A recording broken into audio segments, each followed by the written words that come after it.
Konnichiwa minasan. Kali ini saya akan menjelaskan mengenai pola kalimat. Namun sebelum masuk ke pola kalimat, saya akan menjelaskan terlebih dahulu mengenai kata. Kata dalam bahasa Jepang dibagi menjadi 3 kelompok, yaitu kata benda, kata sifat, dan kata kerja. Kata benda, hampir semuanya masuk ke kata benda, seperti nama benda baik yang fisiknya terlihat ataupun imajinatif, kata ganti orang, nama profesi, kata tunjuk, keterangan waktu, lokasi atau tempat, dan kata tanya. Di dalam kalimat, kata benda bisa digunakan sebagai subjek, predikat, objek, ataupun keterangan. Kata benda bisa berdiri sendiri atau membentuk kata gabungan dan menghasilkan kata benda yang baru. Kata sifat. Kata sifat dalam bahasa Jepang dibagi menjadi 2, yaitu kata sifat i dan kata sifat na.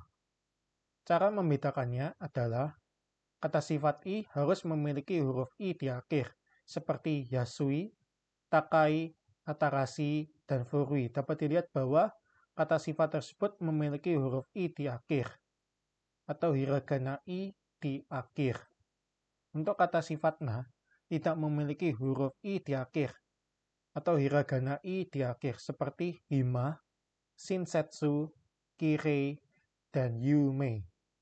Dapat dilihat bahwa kirei dan yume memiliki i di belakang, namun tidak termasuk kata sifat i karena huruf i-nya tidak berdiri sendiri, melainkan menjadi satu kanji. Di dalam kalimat, kata sifat biasanya digunakan sebagai predikat atau digunakan bersamaan membentuk kata gabungan, sehingga membentuk kata benda yang baru. Kata kerja.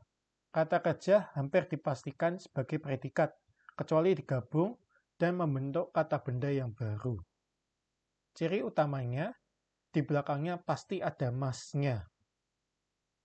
Di dalam bahasa Jepang, selain terbagi menjadi 3 kelompok, juga bisa dikelompokkan berdasarkan gerakannya, yaitu gerakan kata kerja menuju, kata kerja statis, dan kata kerja bergerak.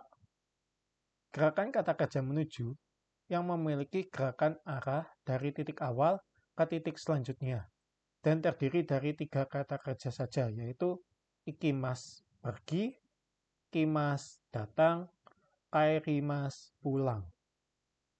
Kata kerja statis biasanya hanya menyatakan sebuah kondisi atau status kepemilikan.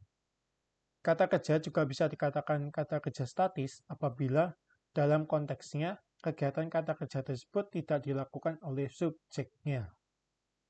Contohnya, imas, arimas, dekimas, wakarimas, dan sundeimas.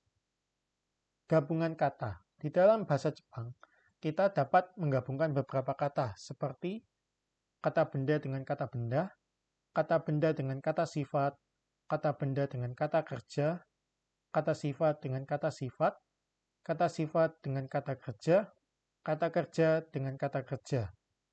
Untuk sekarang, yang akan dibahas adalah kata benda dengan kata benda dan kata benda dengan kata sifat. Gabungan kata benda dengan kata benda mirip dengan penggabungan dalam bahasa Inggris, dengan cara urutannya dibalik, seperti guru bahasa Jepang aku menjadi my Japanese teacher, nama saya menjadi my name dalam bahasa Inggris. Untuk menggabungkan kata benda dengan kata benda dalam bahasa Jepang, kita memerlukan yang namanya partikel no. Pola kalimatnya seperti berikut. Kata benda 1 tambah kata benda 2 tambah kata benda 3 menjadi kata benda 3 no, kata benda 2 no, kata benda 1. Contohnya, guru tambah bahasa Jepang tambah aku menjadi aku no bahasa Jepang no guru.